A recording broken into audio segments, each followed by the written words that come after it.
नमस्कार, स्वागत है आपका और मैं हूं आपके साथ सपना दीपक मंदेशिया। बुलेटिन का आगाज करेंगे। सरगुजा जिले में नगरीय निकायों के आरक्षण की सूची जारी हो गई है, जिसके बाद ओबीसी वर्ग को निराशा हाथ लगी है। आपको बता दें कि ओबीसी समुदाय के 50% आरक्षण देने के लिए सरकार के चुनाव के पोर्टफोलियो में आरक्षण की बात रखी गई थी, जिसको लेकर जनप्रतिनिधियों ने और ओबीसी समाज के लोगों ने भी विरोध जताते हुए आवाज उठाई है।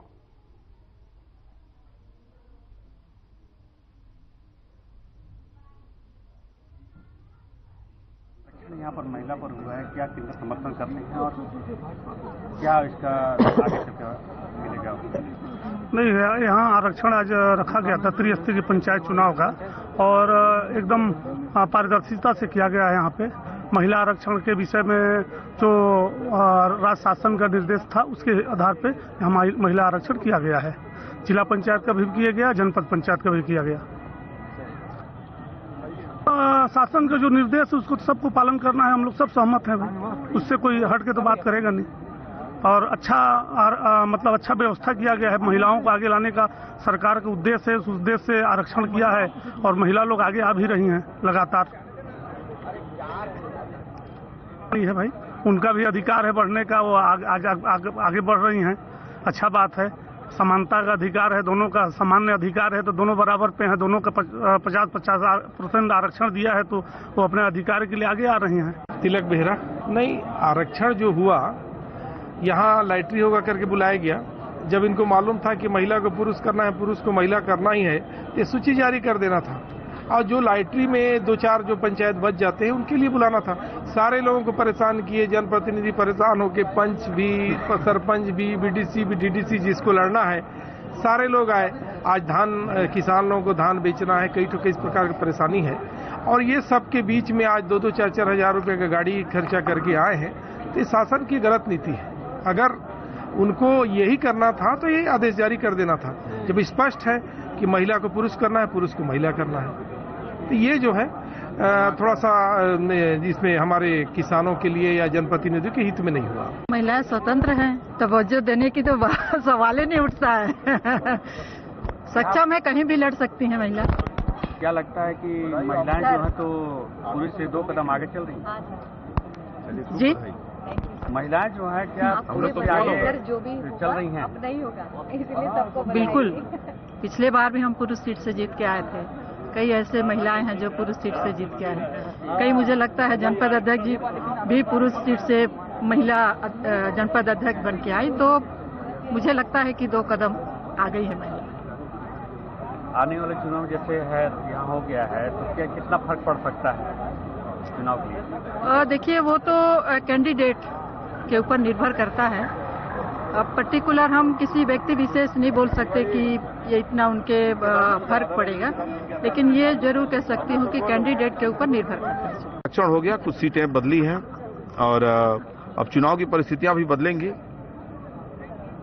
लेकिन यही क्वेश्चन मार्क है कि ये 4 नंबर और 8 नंबर, ये जो 4 दूनी 8 हुआ है, ये कहीं ना कहीं ऐसा लगता है कि अचानक एसटी सीट को, जो हमारी वर्तमान जिला पंचायत अध्यक्ष का सीट था, उनके कुछ पंचायतों को काट करके और एक जो हमारे सरला सिंह जी की सीट थी, लगातार कई बारों से वो अनारक्षित सीट हुआ करती थी, उनको उस सीट को चेंज किया गया है। ये एक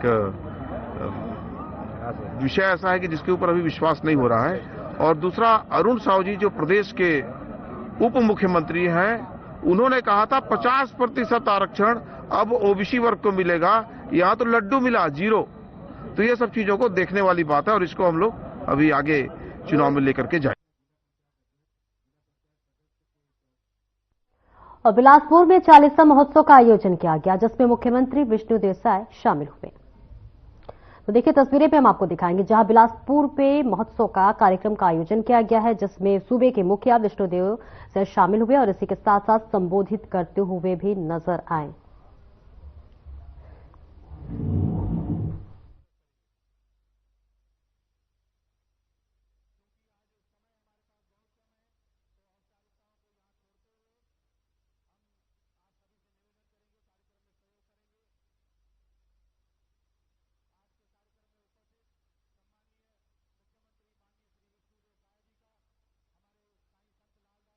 सिंधु अमरधाम आश्रम की ओर से स्वागत वंदन अभिनंदन कर रहे हैं। कृपया सभी ताली बजाय करें, उन्हें स्वागत करना थी। तालियां बजती रहे, तालियों में कमी न हो। आयो लाल सबई चो झूले लाल, बोल बाबा साईं गुरमुखदास साहिब की जय, बोल सोने साईं लालदास साहिब की जय। तालियों की कमी नजर आ रही है। बहुत दुर्लभ अवसर हमारे बीच उपस्थित हुआ है और हम समाजजनों से, श्री सिंधु अमरधाम आश्रम के हमारे सेवादारियों से, पूज्य पंचायत के पदाधिकारियों से निवेदन करते हैं इस विशाल गजमाला के साथ हमारे आज के अभ्यागत सम्मानीय मुख्यमंत्री श्री विष्णुदेव साय जी का स्वागत करेंगे। आयो लाल सबई चो झूले लाल।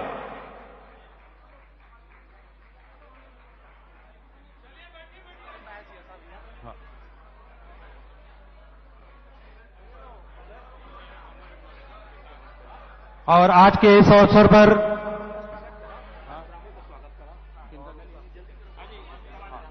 आज के इस कार्यक्रम में हमारे बीच में सम्मानीय बिलासपुर विधायक श्री अमर अग्रवाल जी उपस्थित हुए हैं। मैं सामाजिक समिति के हमारे भाइयों से निवेदन करता हूं, पुष्पमाला से उनका स्वागत वंदन अभिनंदन करेंगे। सम्मानीय श्री रामू रोहरा प्रदेश महामंत्री भारतीय जनता पार्टी उपस्थित हुए हैं। उनके स्वागत के लिए भी मैं हमारे श्री सिंधु अमरधाम आश्रम के सेवादारियों से निवेदन करता हूं, पुष्पमाला से उनका स्वागत करें।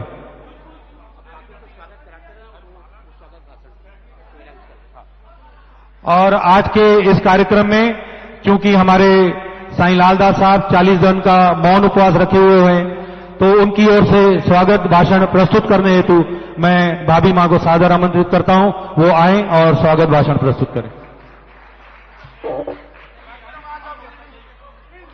जय श्री राम, जय झूलेलाल। श्री विष्णु अवतार श्री झूलेलाल साईं के दरबार में मंचस्थ श्री विष्णुदेव साय माननीय मुख्यमंत्री जी का हार्दिक स्वागत वंदन अभिनंदन है। श्री झूलेलाल साईं के इस धर्म दरबार में उपस्थित श्री धर्मलाल कौशिक जी हमारे क्षेत्र के हमारे अपने विधायक जी का स्वागत है। श्री झूलेलाल साईं, जिन्हें अमरलाल भी कहा जाता है, के दरबार में श्री अमर अग्रवाल जी बिलासपुर के लोकप्रिय विधायक का हार्दिक स्वागत है। जिस धर्म की जय के लिए श्री झूलेलाल साईं ने अवतार लिया, उन झूलेलाल साईं के दरबार में श्री धर्मजीत सिंह ठाकुर जी माननीय विधायक तखतपुर का हार्दिक स्वागत है। श्री झूलेलाल साईं को जल का देवता भी कहा जाता है। उन शांत जल के देव दरबार में श्री सुशांत शुक्ला जी युवा विधायक बेलतरा का हार्दिक स्वागत है। हर्षित नयनों से इस दरबार को निहार रही हमारी बहन श्रीमती हर्षिता पांडेय जी, छत्तीसगढ़ महिला आयोग की पूर्व अध्यक्ष का हृदय से स्वागत है। इस ईश के दरबार में श्री रजनीश सिंह जी, पूर्व विधायक बेलतरा का मैं स्वागत करती हूँ। भूप के स्वामी, आज बहुत सुखद क्षण है जबकि 40वां महोत्सव के शुभ अवसर पर आप श्री का यहाँ आगमन हुआ है। 40 दिवसीय यह मौन व्रत लोक कल्याण को समर्पित है। इस व्रत को करने से जो ऊर्जा प्राप्त होती है वह भी आपके सुख, आपके कल्याण के लिए अर्पित है, इस भाव के साथ कि संगत में प्रभु का वास होता है। सर्वे भवन्तु सुखिना, सर्वे सन्तु निरामया। ये आयोजन तो निमित्त मात्र है कि प्रत्येक हिंदू, चाहे वह किसी भी धर्म का हो, किसी भी जाति अथवा वर्ण का हो, सनातन धर्म से जुड़े, क्योंकि जो हमारा हिंदू धर्म है वही सत्य है, वही सनातन है। और बहुत खुशी की बात यह है कि आज हमारे देश और प्रदेश में भारतीय जनता पार्टी की सरकार है। मोदी जी का राज, विष्णु जी का सुशासन है। आप श्री के नेतृत्व में देश और प्रदेश निरंतर प्रगति के नए कीर्तिमान रच रहा है। श्री सिंधु अमरधाम आश्रम की ओर से आपको अनेक शुभकामनाएं, हृदय से आपका स्वागत है। भगवान श्री झूलेलाल साईं ही हम सिंधियों की संस्कृति, हमारी पहचान, हमारी शान है। साईं लालदास जी का 40 दिवसीय मौन व्रत, कठिन तपस्या, साईं जी के अभियान हर हर झूलेलाल, घर घर झूलेलाल को समर्पित है। सामाजिक सरोकारों के तहत श्री सिंधु अमरधाम आश्रम में निर्धन कन्याओं का विवाह, रक्तदान, नेत्रदान, देहदान आदि शिविरों का आयोजन, वृद्ध स्वास्थ्य शिविरों का आयोजन निःशुल्क किया जाता है। स्वच्छ भारत अभियान के तहत अनेक कार्य भी किए जाते हैं। अंत में श्री अटल बिहारी जी की लिखी कुछ पंक्तियां कहना चाहूंगी। क्या हार में, क्या जीत में, किंचित नहीं भयभीत में, कर्तव्य पथ पर जो भी मिला यह भी सही वह भी सही, वरदान नहीं मांगूंगा, हो कुछ भी मैं हार नहीं मानूंगा, मैं हार नहीं मानूंगा। जय जय श्री झूलेलाल, जय श्री राम। धन्यवाद भाभी मां। आपकी ओर से सम्माननीय मुख्यमंत्री महोदय जी का स्वागत किया गया। अब मैं इस क्रम में आमंत्रित करूंगा श्री अमित चिमनानी जी को, आएं और आज के इस अवसर पर अपने विचार रखें। बोली भारत माता की, छत्तीसगढ़ महतारी की। आज हम सबके लिए यादगार दिन है 9 जनवरी, जब 21 साल बाद साउथ अफ्रीका से महात्मा गांधी भारत लौटे थे और 9 जनवरी को विष्णुदेव साय जी चक्करभाटा के सिंधु अमरधाम आए हैं। हृदय की गहराइयों से जोरदार तालियों के साथ उनका अभिनंदन कर रहे हैं। समय की कमी है, उनकी सरकार की बस 3 लाइनें मैं आपको बता रहा हूं कि अपराधी और नक्सली मन के ऊपर कार्यवाही होवत है ठाए ठाए, विरोधी मन अक बकागे है, बकत है आए बाएं, काबर के जनता के काम होवत है साए साए साए साए साए साए। ऐसे माननीय मुख्यमंत्री जी के लिए हम हृदय की गहराइयों का स्वागत अभिनंदन कर रहे हैं। जब जब भी इस धरती पर किसी महात्मा ने तप किया है उससे सृष्टि का भला हुआ है। हमें ये विश्वास है कि हमारे साईं लालदास जी का तप, तपस्या, उससे छत्तीसगढ़ का विकास होगा, छत्तीसगढ़ के लोगों में खुशहाली आएगी, उनका जीवन स्तर बेहतर होगा। और अंत में मैं माननीय मुख्यमंत्री जी को सिर्फ सिंधी समाज की 2 बातें बताऊं। हमारी आबादी है 2%, लेकिन जीडीपी में योगदान है 20%। आबादी है 2%, लेकिन टैक्स देते हैं 24%। आबादी है 2%, लेकिन दान देते हैं 62%। ये रिसर्च कहती है। ऐसे सिंधी समाज में आप आए हैं, आपका पुनः बहुत बहुत अभिनंदन। और मैं माननीय धर्मलाल कौशिक जी से निवेदन करता हूं, आप आए 1 मिनट के लिए बस। माननीय हमारे विधायक श्री धर्मलाल जी कौशिक से निवेदन है वो आए, आज के इस अवसर पर अपने विचार रखें। और ये एक धर्म परंपरा है जिसको हमारे मुख्यमंत्री जी निभा रहे हैं। हमारे संत श्री का माननीय मुख्यमंत्री की ओर से स्वागत किया जा रहा है। खूब सारी तालियों के साथ अभिवादन करेंगे सम्माननीय मुख्यमंत्री जी का, हमारे साईं लालदास साहब जी का।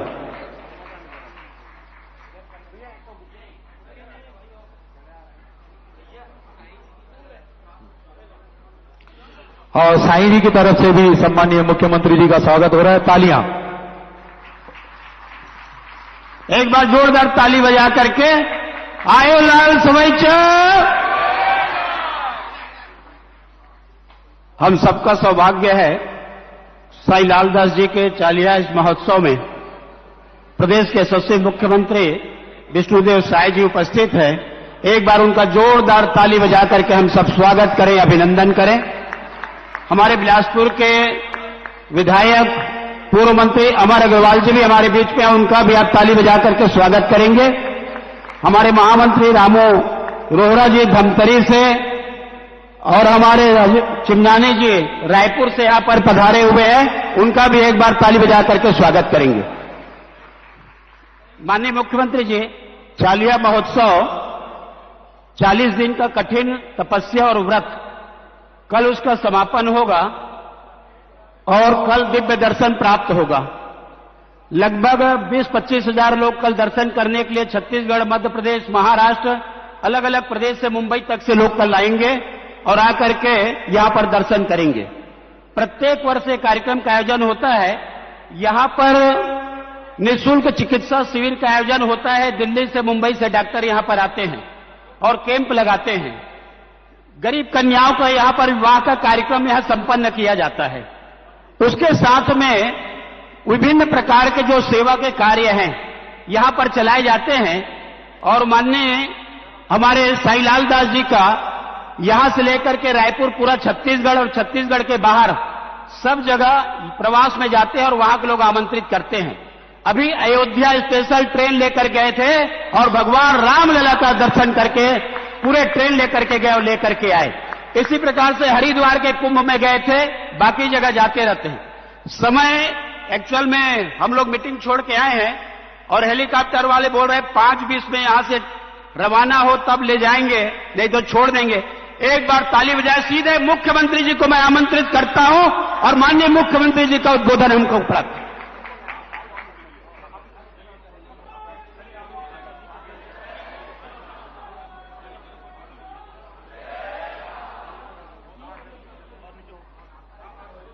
आयो लाल झूलेलाल। आज चालीहा महोत्सव में यहां पर विराजमान संत श्री साईलाल दास जी को मैं सत सत नमन करता हूं, उनको प्रणाम करता हूं।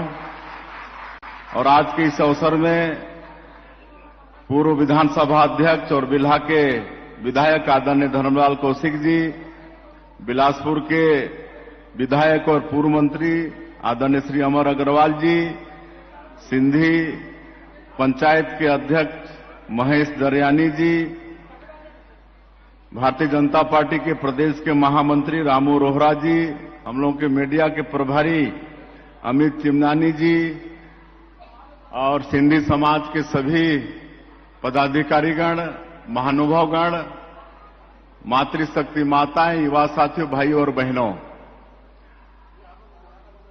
आज हमारा परम सौभाग्य है कि इस चालिया महोत्सव में आप लोगों के बीच आने का अवसर मिला है और पूज्य साईलाल दास जी का हम लोग दर्शन किए हैं, उनका आशीर्वाद लिए हैं। क्योंकि समय बहुत कम है, कल भी आने का कार्यक्रम बन रहा था लेकिन कल भी समय नहीं था, तो आज जैसे ही हम लोगों का पार्टी का कार्यक्रम समाप्त हुआ है आए हैं सीधे यहां और अभी तुरंत वापस भी जाना है। इसलिए हम खाली महात्मा जी का और समाज के हमारे बंधुओं का दर्शन लाभ लेने के लिए आए हैं। और जहां तक ये सिंधी समाज बड़ा शिक्षित और समृद्ध समाज है और सेवाभावी समाज है, मैं आप सबको नमन करता हूं। और आपका समाज लगातार समाज सेवा का काम करता रहा है। स्वास्थ्य केंद्र से लेकर सामूहिक कन्या विवाह से लेकर और विभिन्न तरह के काम आप लोग करते रहते हैं। ये समाज उत्तरोत्तर विकास करे और हमारा सौभाग्य है कि समाज के जो गौरव हैं, इस देश के उप प्रधानमंत्री श्रद्धेय लाल कृष्ण आडवाणी जी इस देश के पार्लियामेंट में उनके साथ काम करने का, उनका आशीर्वाद लेने का हमको सौभाग्य मिला है। और वैसे हम लोग का ये देश ऋषि मुनियों का देश है, ये संतों का देश है। उनके आशीर्वाद से ही आज तक हमारा ये देश कितना मतलब संघर्ष के बाद भी, मुगलों के, अंग्रेजों के सबके संघर्ष के बाद भी आज ये देश टिका हुआ है। तो यहाँ ऐसे हमारे संत मुनियों का आशीर्वाद का ही ये फल है। आज हमारा ये सिंधी समाज 1947 में जब देश आजाद हुआ तो एक तो आजादी की खुशी भी थी, लेकिन जो विभाजन की विभीषिका थी उसको भी ये समाज झेला है। मुगलों के संघर्ष को झेला है। लेकिन हम धन्यवाद देना चाहेंगे हमारे देश के यशस्वी प्रधानमंत्री नरेंद्र मोदी जी को, जिन्होंने सीएए कानून इस देश में लागू किया है, नागरिक संशोधन कानून लागू किया है, जिसके माध्यम से जो अल्पसंख्यक वहां थे पाकिस्तान में, वो यहां पर आए हैं तो उनको नागरिकता अभी हमारे देश में मिल रहा है और एक सामान्य नागरिक की भांति उनको जीवन यापन करने का इस सीएए कानून से लाभ मिल रहा है। चूंकि समय का अभाव है, इसलिए मैं आप सभी लोगों का आज की इस अवसर में और 40वां महोत्सव का बहुत बहुत चालिया महोत्सव का बधाई शुभकामनाएं देते हुए और संत लालदास जी से प्रार्थना करते हुए कि उनका आशीर्वाद छत्तीसगढ़ को मिलता रहे, छत्तीसगढ़ में हमेशा खुशहाली हो, हम लोगों को भी उनका आशीर्वाद बराबर मिलता रहे। इसी विश्वास के साथ जय हिंद, जय छत्तीसगढ़, बहुत बहुत धन्यवाद। बहुत बहुत धन्यवाद सम्मानीय मुख्यमंत्री जी, आपका बहुत सारगर्भित और मार्गदर्शन देने वाला उद्बोधन हमें सुनने को मिला। श्री सिंधु अमरनाम आश्रम की तरफ से आज के इस अवसर पर बताते चले ये तस्वीरें हम आपको दिखा रहे थे और वही खबरों में आगे बढ़ेंगे, जहां पर अंबिकापुर महापौर पद के लिए आरक्षण के बाद दोनों मुख्य दलों में अपने अपने महापौर बनाने को लेकर जंग सी छिड़ गई है। इसी के साथ साथ आपको बता दें कि यह जंग अब इस बीच आप बताते चले कि ये तस्वीरें भी हम आपको दिखाएंगे, जहां अंबिकापुर महापौर पद के लिए आरक्षण के बाद दोनों मुख्य दलों में अपने अपने महापौर बनाने की जो जंग है वो छिड़ गई है। बता दें कि बीजेपी और कांग्रेस इसको लेकर कई प्रयासों में जुटी हुई है। रिपोर्ट देखिए।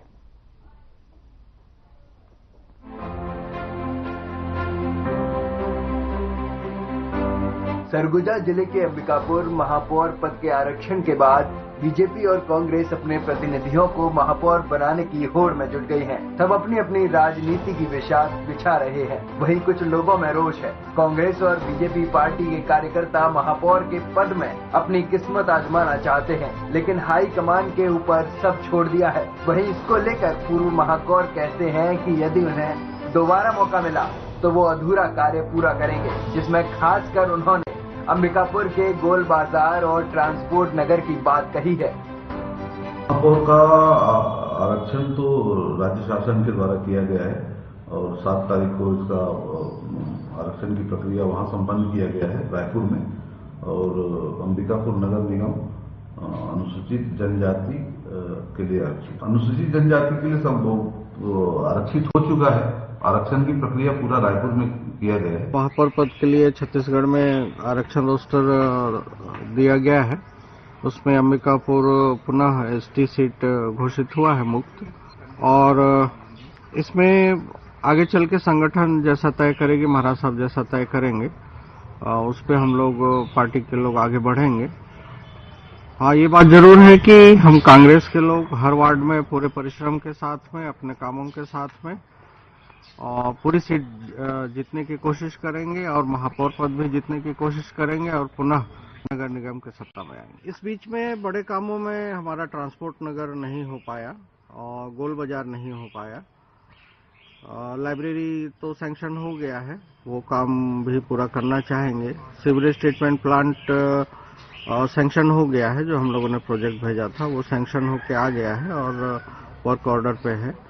तो ये सब बड़े काम हैं जो शहर के लिए आगे चल के जरूरत पड़ेगा।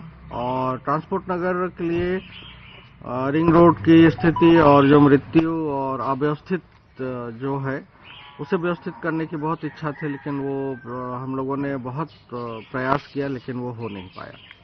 अंबिकापुर नगर निगम में जो महापौर का पद है, पिछले 4 चुनाव से इसलिए एसटी वर्ग के लिए आरक्षित है कि हमारी संविधान में जो आरक्षण की व्यवस्था है उसके तहत छत्तीसगढ़ में 14 नगर निगम है। इसमें एसटी वर्ग के लिए 1 सीट आरक्षित करना है जनसंख्या के आधार पर। तो जगदलपुर नगर निगम और अंबिकापुर नगर निगम में मात्र 700 लोगों का अंतर है। हमारी जो नगर निगम अंबिकापुर की एसटी जनसंख्या है ये जगदलपुर के मुकाबले 700 ज्यादा है। इसलिए संवैधानिक रूप से अंबिकापुर नगर निगम का जो महापौर पद है वो एसटी वर्ग के लिए आरक्षित है। निश्चित रूप से अगर संवैधानिक व्यवस्था के तहत तो ये हो गया है, मगर ये भी जो व्यवस्था है वो 2011 के जनगणना के आधार पे है।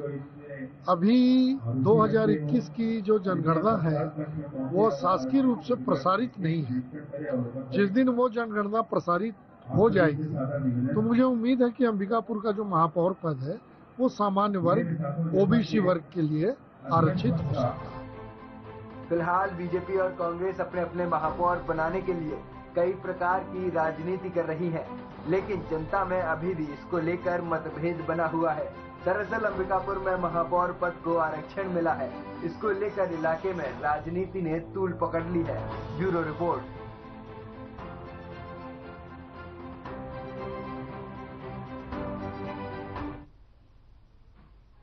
और इस रिपोर्ट के साथ इस बुलेटिन में इतना ही। नमस्कार।